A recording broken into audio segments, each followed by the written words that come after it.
हर हर महादेव। शादी के बाद भगवान शंकर और माता पार्वती कैलाश पर चले गए। कैलाश पर्वत पर अकेली होने के कारण माता पार्वती बहुत उदास रहती थी।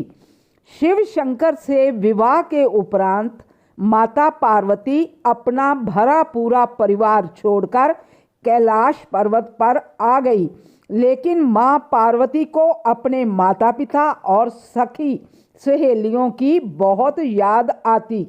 एक दिन माता पार्वती को ख्याल आया कि काश शिव शंकर की कोई बहन होती जिसके साथ उनका दिल लगा रहता।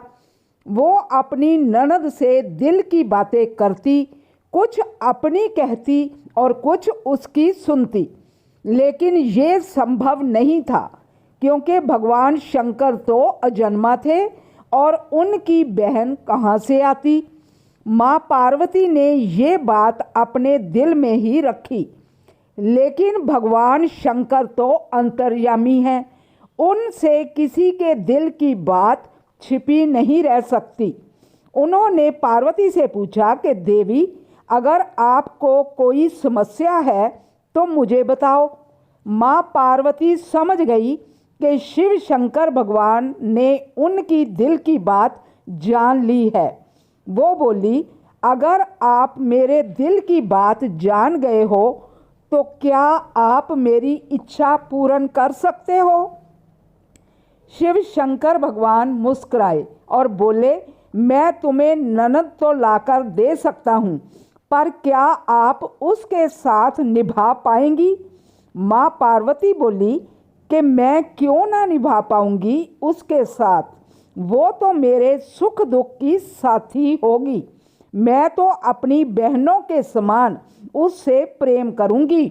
शिव शंकर बोले, अगर आपकी यही इच्छा है तो मैं अपनी माया से आपको एक ननद लाकर दे सकता हूँ। उसी समय शिव शंकर भगवान ने अपनी माया से एक देवी को उत्पन्न किया। उस देवी का रूप बहुत विचित्र था। वो बहुत मोटी थी और उसके पैरों में ढेरों दरारें पड़ी हुई थी।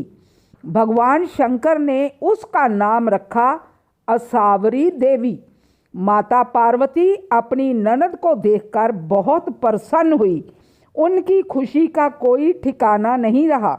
माँ पार्वती असावरी देवी से बोली, जाओ बहन, आप स्नान कर आओ। मैं तुम्हारे लिए अपने हाथों से खाना तैयार करती हूँ। स्नान के बाद माता पार्वती ने अपनी ननद को भोजन परोसा।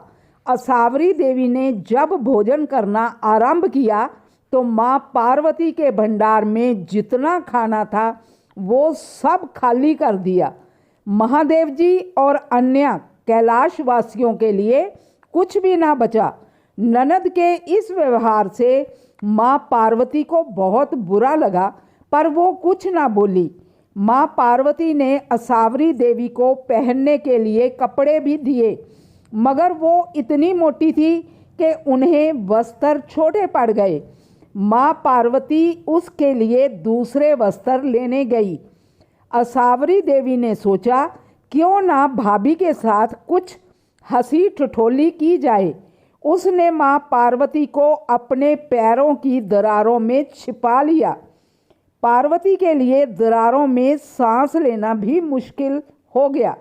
उसी समय शिव शंकर भगवान आ गए और असावरी देवी से बोले कि तुम्हारी भाभी कहाँ है?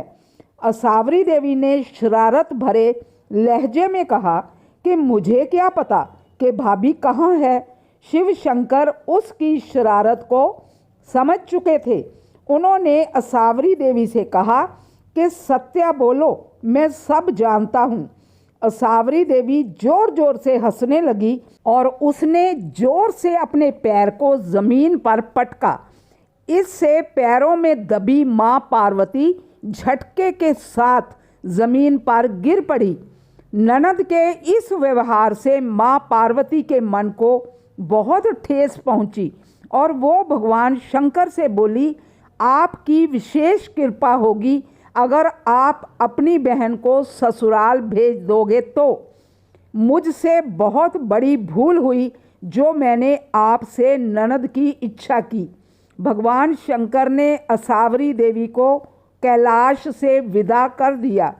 इस तरह प्राचीन काल से शुरू हुआ ननद और भाभी के बीच का नोक झोंक का सिलसिला आज तक चल रहा है। दोस्तों, कैसी लगी ये कहानी? अगर पसंद आई हो तो कमेंट बॉक्स में हर हर महादेव ज़रूर लिखें। Thank you.